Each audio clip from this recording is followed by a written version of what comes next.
అయితే ఈ లీవ్స్ అనేటువంటివి ఆకులు చాలా రఫ్ గా ఉన్నాయి, ఇంకా హార్డ్ గా కూడా ఉంటాయి కాబట్టి ఇవి కొంచెం బాయిల్ అవ్వడానికి చాలా టైం పట్టదు.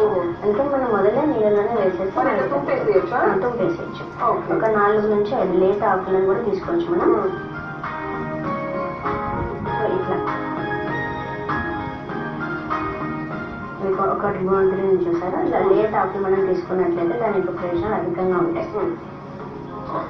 సో ఇప్పుడు వీటిని ఇలాగా నేను తుంపేసేసేయచ్చు. సో ఏంటంటే ఇంకొంచెం త్వరగా మనకి నీటిలోకి వెళ్తుంది అనమాట దాని ఔషధము.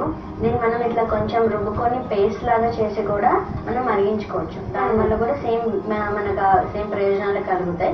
అలానే ఈ పేస్ట్ ని కూడా మనము ఎప్పుడైనా మన స్కిన్ ఇన్ఫెక్షన్స్ వస్తూ ఉంటాయి కదా, మన వర్షాకాలంలో మనకి వాటర్ కంటామినేషన్ కానీ ఫుడ్ కంటామినేషన్ అయినప్పుడు కొంచెం స్కిన్ అలర్జీస్ వచ్చే ఛాన్సెస్ ఉంటాయి.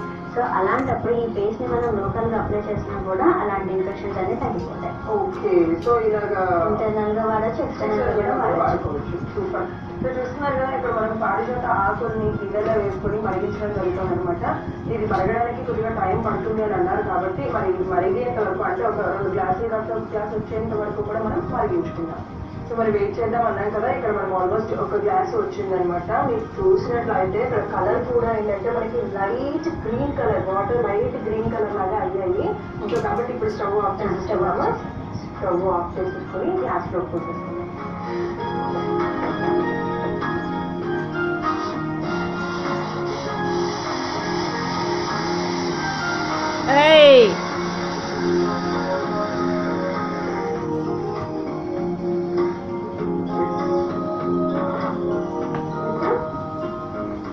పోసుకున్నాం, గ్లాస్లో పోసేసుకున్నాం కాబట్టి కొద్దిగా చల్లారేంత వరకు వెయిట్ చేయాలి కదా.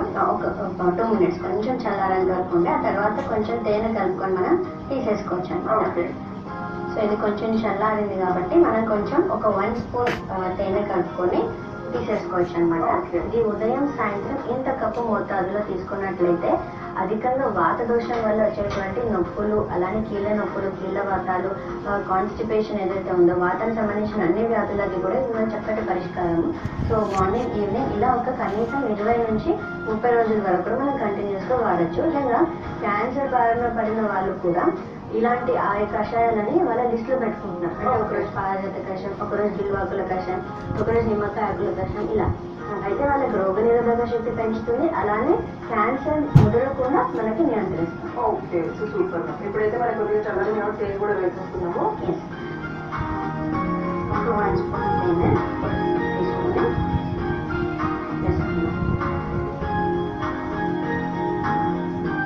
సో కలిపేసుకొని చక్కగా మన గోరువెచ్చని అన్నంలో తేనె వేసేసుకొని తీసేసుకోవడం. ఒక చిన్న గ్లాస్ తీసుకున్నా కూడా పర్లేదు.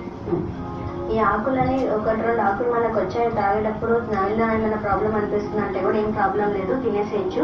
ఎందుకంటే అలా తినడం వల్ల కడుపులో ఉన్నటువంటి నులి పురుగులు అన్ని కూడా తొలగిపోతాయి. ఓకే, మనకి పారిజాత ఆకు కషాయం అయితే రెడీ చేసేసాము. సో మరి ఈ పారిజాత ఆకు కషాయం తయారు చేసుకోవడానికి కావాల్సిన పదార్థాలు తయారు చేస్తాను కదా మరొకసారి మీకు. పారిజాత ఆకుల కషాయం తయారు చేసుకోవడానికి కావాల్సిన పదార్థాలు: పారిజాత ఆకులు, తేనె. పారిజాత ఆకుల కషాయం తయారు చేసుకునే విధానం: ముందుగా